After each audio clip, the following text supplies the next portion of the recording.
In the age of social media, we curate our lives with surgical precision.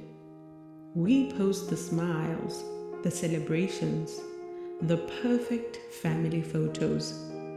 What happens when the image we present to the world is nothing more than a carefully constructed lie? What happens when behind the filtered photos and happy captions, a nightmare is unfolding? This is the story of Thandokuhle Mkhize, a brilliant attorney, a devoted mother, and a woman who paid the ultimate price for trying to escape. So there's a picture-perfect life. In Durban, South Africa, Thandokuhle Mkhize was the embodiment of success. At 48 years old, she had built an impressive career as a respected attorney in one of South Africa's most vibrant cities. Those who knew her described her as intelligent, professional, and dedicated, not just to her clients, but to her community. She had married Qiniso Thulasizwe Sishi in 2013 in an intimate traditional wedding that celebrated their union. Sishi, 41, worked as a Metro Police officer for eThekwini municipality. On paper, they were a power couple, both serving the justice system in their own ways. She defending the rights of citizens in courts. He allegedly protecting them on the streets. Together, they had a teenage daughter that was named Aphiwe. To the outside world, scrolling through their social media feeds, they appeared to be living the dream. Family photos, celebrations, milestones, all carefully documented and shared. The Mkhize Sishi family looked happy, stable, and successful. But social media, as we know it, shows only what we choose to reveal. The reality was far darker. Behind closed doors, the marriage had deteriorated. Sources close to the family would later reveal that Qiniso Sishi had become estranged from Thandokuhle. He no longer lived at the family home in Woodlands, a suburb that was south of Durban. The picture-perfect marriage was already fractured, already broken.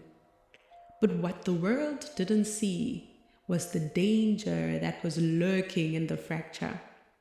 What they didn't see was that Thandokuhle Mkhize was living with a ticking time bomb.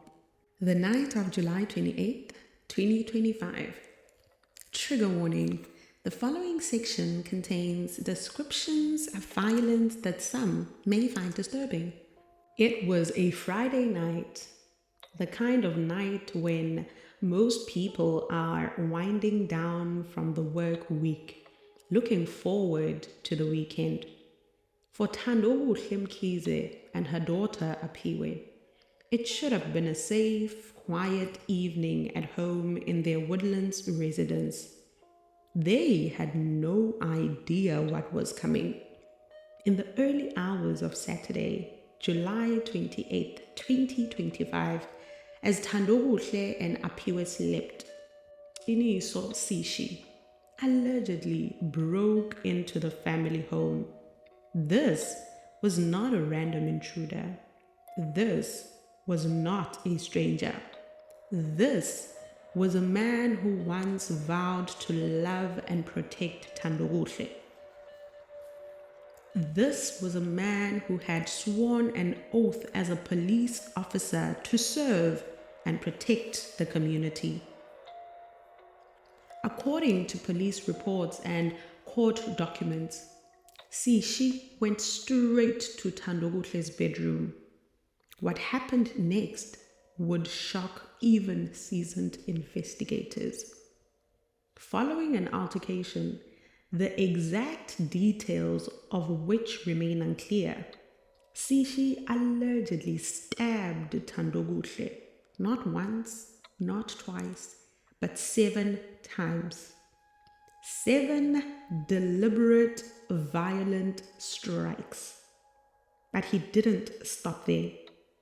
In an act of unspeakable cruelty, he allegedly slit her throat. And then, according to sources, he stayed. He allegedly remained by her side, watching as the life drained from her body, watching as the woman he had married, the mother of his child, died. When paramedics arrived at the scene, my people, there was nothing they could do. Thandokuhle Mkhize was now declared dead. Her daughter, Apiwe, would never be the same. In one horrific night, she had lost her mother and seen her father transformed into an alleged killer. When police arrived, they found Qiniso Sishi still at the scene. He had a wound on his hand, allegedly self-inflicted during the attack. Police arrested their colleague on a charge of murder. The irony was not lost on anyone. A man tasked with protecting the public was now accused of the most heinous crime imaginable. Sishi was taken to the hospital under heavy police guard for surgery on his hand. Meanwhile, a community was reeling, struggling to process the unthinkable.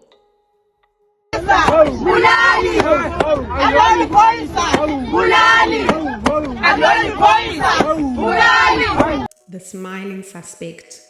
What happened next would ignite outrage across South Africa and become one of the most disturbing aspects of this case.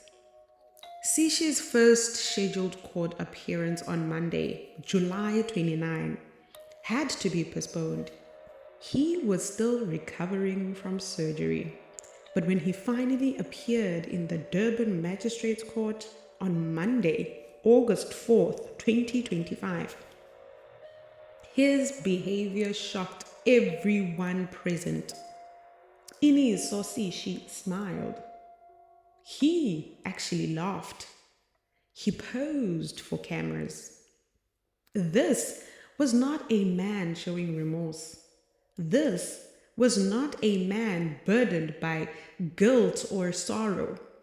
This was a man who seemed to be enjoying his moment in the spotlight, even as he stood accused of brutally murdering his wife. The courtroom was packed. Thandokuhle's family, friends, and members of the community had come to see justice begin its slow, painful process. In the gallery sat Apiwe, the teenage daughter who had lost everything.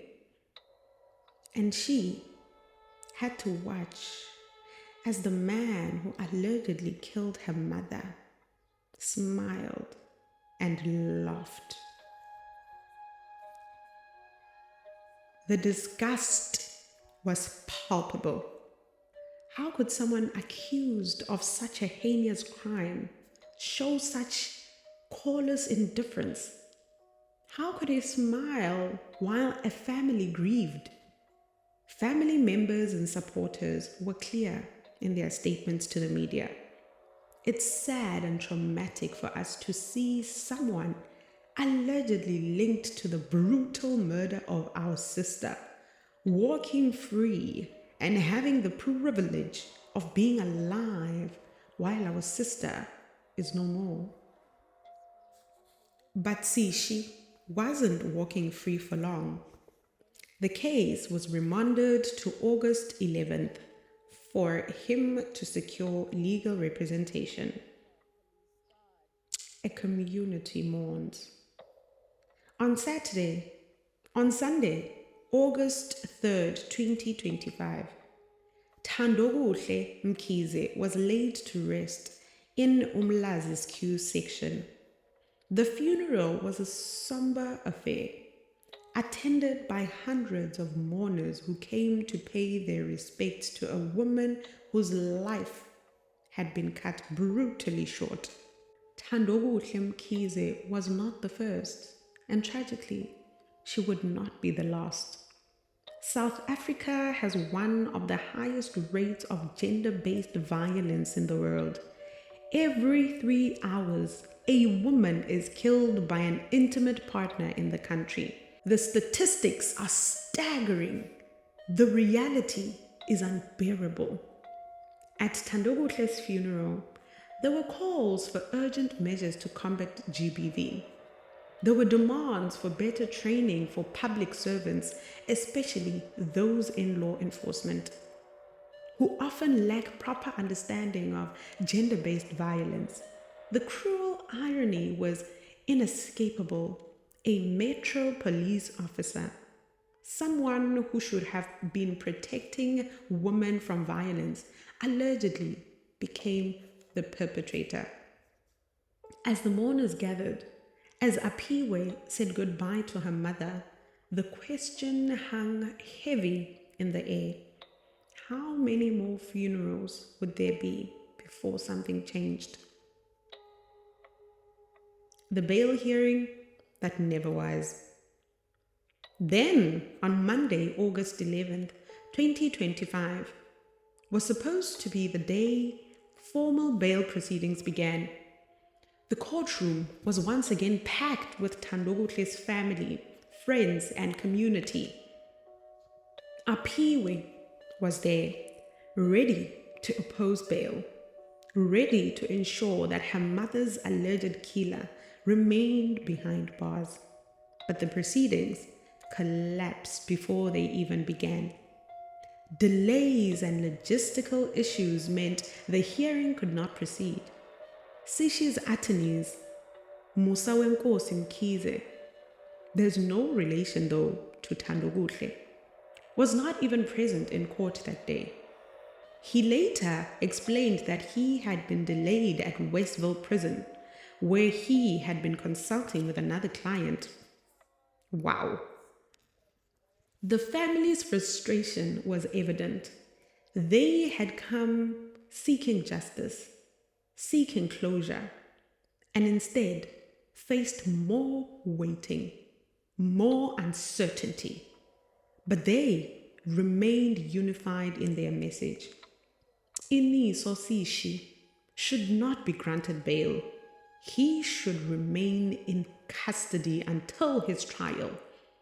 Their wishes would soon be granted, though not in the way they expected. The abandoned bail application. On Monday, August 18th, 2025, Sishi appeared in court once more. This time, there was a significant development. Sishi abandoned his bail application altogether. No explanation was given for the decision. Perhaps his legal team advised him that bail would not be granted. Perhaps he realized the weight of public opinion against him. Perhaps he understood that walking free while awaiting trial would make him a target of a community's rage. Whatever the reason, the result was clear. Sishi, 41, would remain in police custody as the case proceeded. For Thandokukle's family, it was a small victory, a measure of justice in a system that often fails victims of gender-based violence. But bail was just one hurdle. The real battle The trial itself still lays ahead. The investigation continues. As of late September 2025, the case remains in the investigative phase. On Thursday, September 28th, Sishi appeared in court again, but the matter was postponed for further investigation. Police continue to build their case, gathering evidence, interviewing witnesses, and preparing for what will undoubtedly be a high-profile trial. The public gallery at each court appearance has been packed. This case has captured the attention of not just Durban, but all of South Africa. People want answers. They want justice. They want to understand how a police officer, someone sworn to protect, allegedly became a killer. But beyond this individual case, there's a larger conversation happening. This is a conversation where women's rights activists and advocacy groups have seized on this tragedy as yet another example of South Africa's GBV crisis. They are calling for systemic changes, for better training, for harsher penalties, for a complete overhaul of how the justice system handles intimate partner violence. The daughter is left behind. Throughout this nightmare, one person's pain stands out above all. Apiwe, the teenage daughter who lost her mother in the most traumatic way imaginable. At an age where teenagers should be worried about exams and friendships, Apiwe has had to grapple with unimaginable loss. The daughter of the 48-year-old victim says she fears for her safety. I'm scared if he gets out, he's gonna attack me, as he is a very violent person. As Mom Tobeka said, they were very happy outside, but inside sometimes it was very tricky. Even though me and him had a good relationship, there were some hard obstacles. Even also my other brothers, so I'm really scared. I don't want him to get bail. I'm really scared.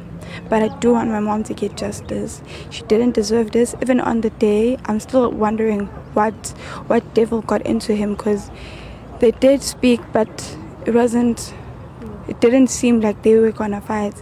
Even on times where they would fight like this, he would calm himself down, go to another room and sleep. I really don't know what happened.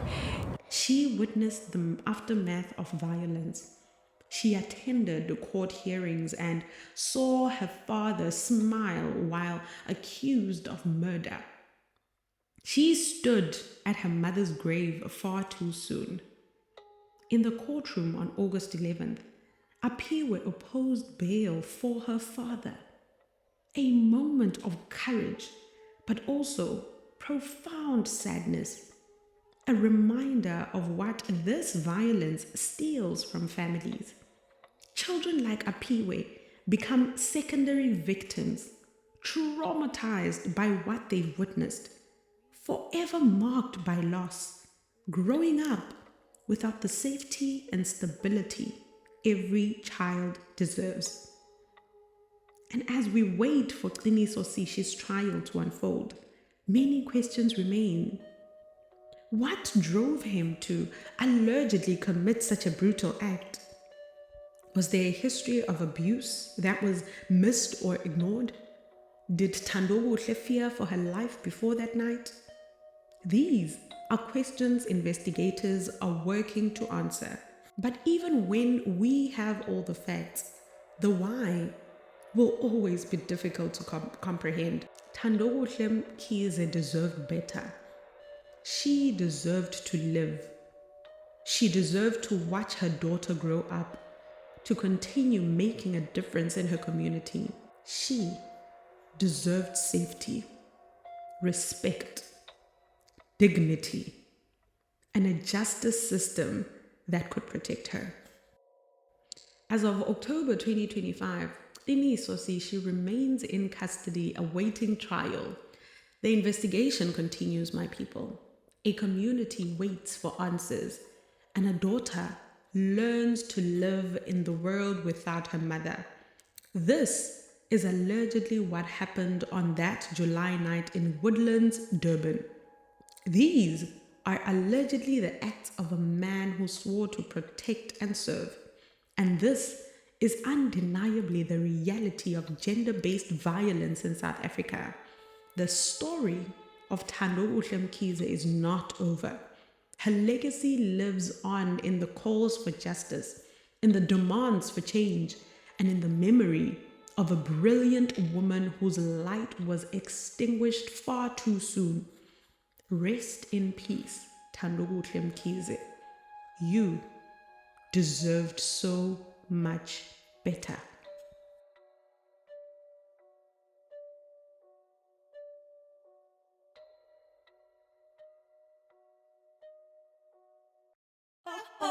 Allegedly, allegedly, allegedly, my people, my people, my people.